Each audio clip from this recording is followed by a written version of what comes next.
saya akan mempresentasikan hasil diskusi dari kelompok kami mengenai jaringan penyediaan air bersih dan air kotor.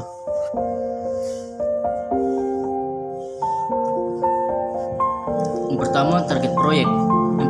Nomor 1, peningkatan akses, yaitu menghadirkan akses yang lebih baik ke air bersih untuk masyarakat yang belum memiliki akses yang memadai. Yang kedua, perlindungan lingkungan, yaitu mengurangi pencemaran air dengan menyediakan sistem penyediaan air kotor yang aman dan terkelola dengan baik. Yang ketiga, pengembangan ekonomi, yaitu menciptakan peluang ekonomi baru melalui infrastruktur yang diperlukan untuk pembangunan dan pengoperasian jaringan air bersih dan air kotor. Selanjutnya, karakteristik air bersih dan air kotor. Pertama, air bersih, yaitu kualitas yang aman untuk dikonsumsi manusia. Selanjutnya, bebas zat-zat berbahaya. Selanjutnya, rendah dalam kontaminasi bakteri dan virus. Yang kedua, air kotor, yaitu yang pertama mengandung limbah dan kontaminan. Yang kedua, dapat menyebabkan penyakit dan pencemaran lingkungan. Yang ketiga, perlu kegiatan pengelolaan sebelum dilepas ke lingkungan. Assalamualaikum warahmatullahi wabarakatuh. Perkenalkan, nama saya Aslam, NIM D0322-344 dari kelompok 3. Saya akan melanjutkan materi dari jaringan penyediaan air bersih dan air kotor. Pilihan teknologi yang sesuai yaitu yang pertama, filtrasi air, yaitu menggunakan teknologi penyaringan seperti filter pasir, karbon aktif, dan membran untuk menghilangkan kontaminan pada air bersih. Yang kedua itu dekontaminasi air, yang menggunakan metode seperti ozonisasi dan klorinisasi untuk membunuh bakteri, virus, dan mikroorganisme patogen dalam air kotor. Yang ketiga, pengolahan air kotor, yaitu melalui sistem pengolahan seperti bakteriologi, filtrasi mekanikal, dan filtrasi biologis guna mengolah air kotor menjadi air yang aman untuk dibuang atau digunakan kembali.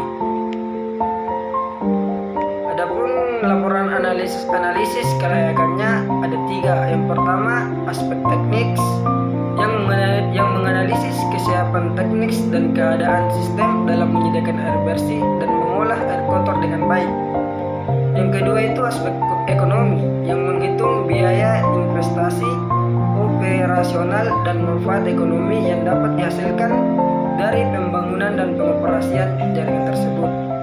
Yang ketiga, aspek lingkungan, yang dimana aspek lingkungan itu mengevaluasi dampak lingkungan dari pembangunan dan pengoperasian sistem penyediaan air bersih dan air kotor, serta langkah-langkah mitigasi yang diperlukan.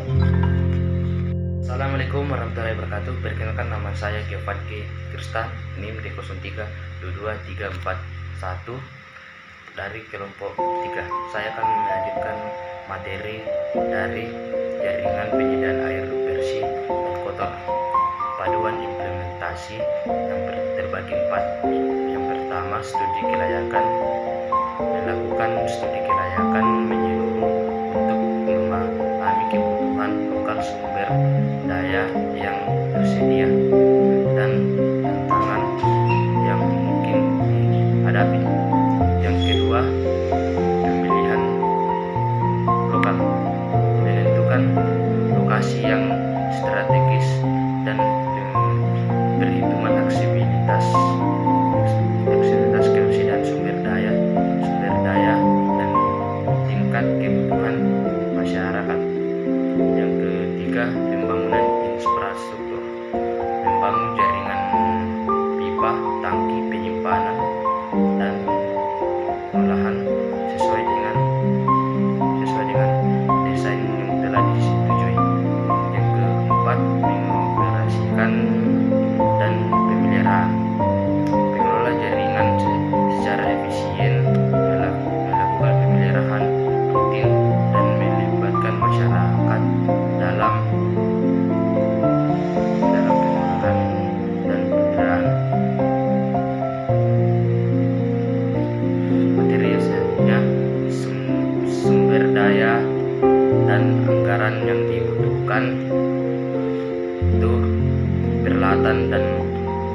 peningkatan bahan, infrastruktur, pengadaan tenaga kerja,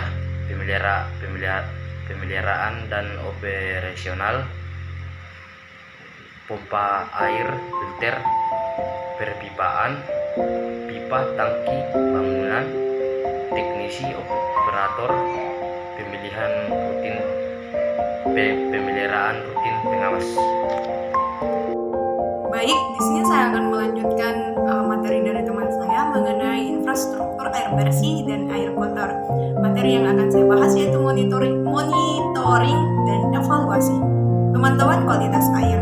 Yang pertama, memantau secara berkala parameter kualitas air bersih dan air kotor yang terkait dengan kesehatan masyarakat dan lingkungan. Yang kedua, menggunakan peralatan dan prosedur yang terstandarisasi untuk melakukan pengukuran dan analisis kualitas air. Selanjutnya, evaluasi kinerja sistem. Yang pertama, mengevaluasi kinerja operasional jaringan penyediaan air bersih dan air kotor untuk memastikan bahwa mereka bekerja dengan sesuai. Yang kedua, membuat perbaikan dan peningkatan berdasarkan temuan evaluasi untuk menjaga kualitas dan efisien sistem. Selanjutnya, cara mengatasi prasarana air kotor. Yang pertama, sistem pengolahan air. Membangun sistem pengolahan air yang efektif adalah salah satu cara yang efektif untuk mengatasi air kotor. Sistem ini dapat mencakup instalasi pengolahan air limbah atau IPAL untuk mengolah air kotor dari rumah tangga, bisnis, dan industri sebelum dibuang ke sungai atau laut. Selanjutnya, yang kedua, daur ulang air. Daur ulang air adalah proses mengambil air kotor dan membersihkannya dan menggunakannya kembali untuk berbagai keperluan. Selanjutnya yaitu pengendalian limbah industri. Pengendalian dan pengelolaan limbah dari industri yang berpotensi mencemari air sangat penting. Industri harus memenuhi regulasi dan standar lingkungan yang ketat dan mengelola limbah mereka dengan baik. Selanjutnya, peran pemerintah dalam infrastruktur air bersih dan air kotor. Yang pertama itu air bersih, perencanaan dan pengembangan, investasi dan pendanaan, serta pemantauan dan pengawasan. Selanjutnya air kotor, pengendalian pencemaran, pengelolaan limbah berbahaya, dan rehabilitasi lingkungan. Adapun studi kasus yang kami angkat yaitu prasarana air bersih menjadi salah satu kebutuhan yang sangat penting dalam kehidupan masyarakat sehari-hari. Studi kasus yang kami angkat yaitu Sungai Mandar, di mana pada zaman dulu Sungai Mandar ini memiliki air yang jernih sehingga masyarakat sekitaran sungai tersebut mengambil air untuk dikonsumsinya tiap hari. Namun semakin berkembangnya zaman, Sungai Mandar tersebut mulai tercemar akibat ulah manusia yang tidak merawat sungai tersebut, sehingga airnya tidak lagi dapat dikonsumsi oleh masyarakat untuk memenuhi kebutuhan hidupnya karena airnya sudah tercemar dan akan mengakibatkan penyakit apabila terus-menerus mengonsumsi air sungai tersebut karena sudah dicemari oleh masyarakat sendiri. Baik, itulah tadi